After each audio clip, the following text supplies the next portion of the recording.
So why is fetal tissue research wrong? Why is this wrong in the first place? I think there's 4 reasons, but you should probably memorize these and remember these because this is so hot right now and it's being pushed more and more and it's being funded more and more by our taxpayer dollars. Of course, the Biden administration started taxpayer funding of fetal tissue research again shortly after he entered the White House. So why is this wrong? Well, firstly, you have to kill the baby to get its tissue, to get its baby parts, right? So if the unborn is a human person, just like us, then killing her to benefit others is a clear-cut moral wrong. It treats a distinct human being with inestimable, I always struggle with that word, inestimable worth as nothing more than a commodity. And if we wouldn't accept treating born people as commodities, as like chopping up children, right, or black people after they're killed to benefit ourselves as just the progressive utopian vision, then we shouldn't accept that with the unborn child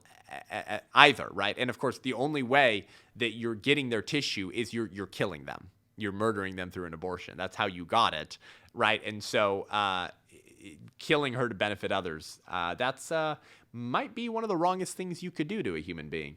The second reason fetal tissue research is wrong is that evil means are used to secure a good end, right?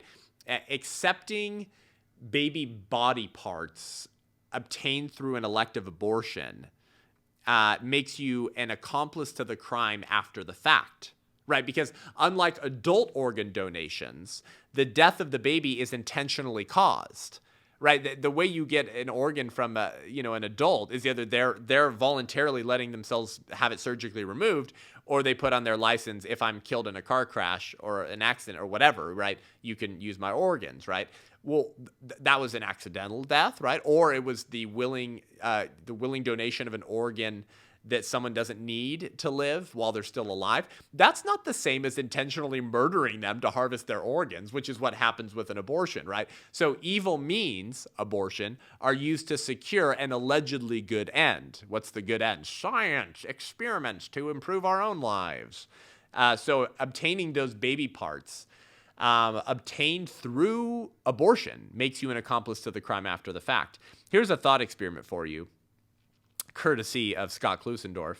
Consider a case where a hospital becomes the beneficiary of a gang of killers who supply it with fresh cadavers.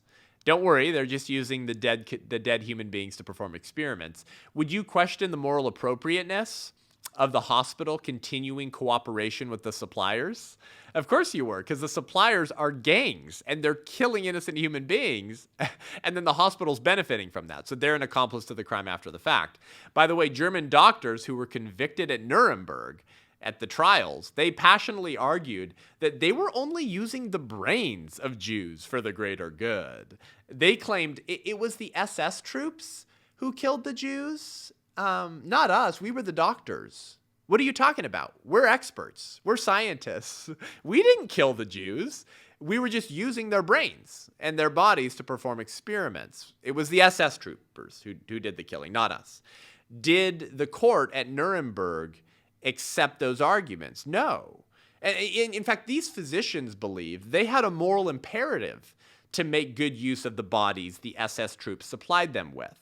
But the court at Nuremberg rejected this claim. And today, there is hardly a peer-reviewed journal in existence that will publish the results from the Nazi experiments. Why? Because of the nature of the crimes that were committed. And it made them an accomplice to the crime after the fact. It was repugnant. It was evil. It was disgusting. And we don't want anyone to even have access to the information that was secured through such a immoral ends. So fetal tissue research is wrong because you actually have to kill the baby to get their parts. It's wrong because evil means are used to secure a good end. And thirdly, it's wrong because it creates an evil market. It creates a market for the evil means. It creates an additional market for abortion, right? Because unwanted babies are the first market the abortion industry profits off of. Fetal tissue research creates an additional market for the abortion industry, selling the bodies of the babies they kill, right? So now you have 2 markets. You have killing unborn children and selling the cadavers of unborn children.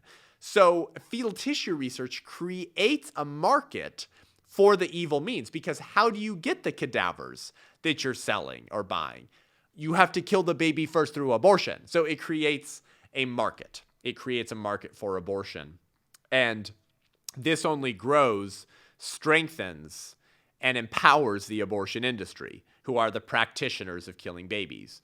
And lastly, fetal tissue research is wrong, or dead baby chopping as we call it, is because it communicates that abortion can be a moral good. It communicates that abortion can be a moral good.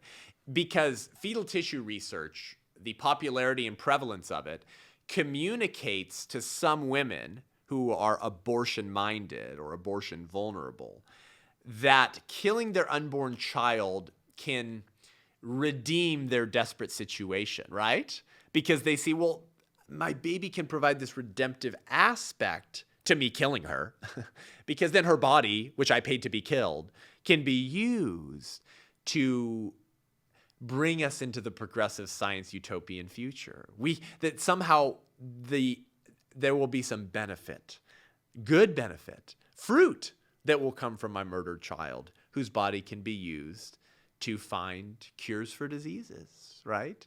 It adds this very psychologically complex scenario to an already complex situation, the consideration of killing your own unborn child.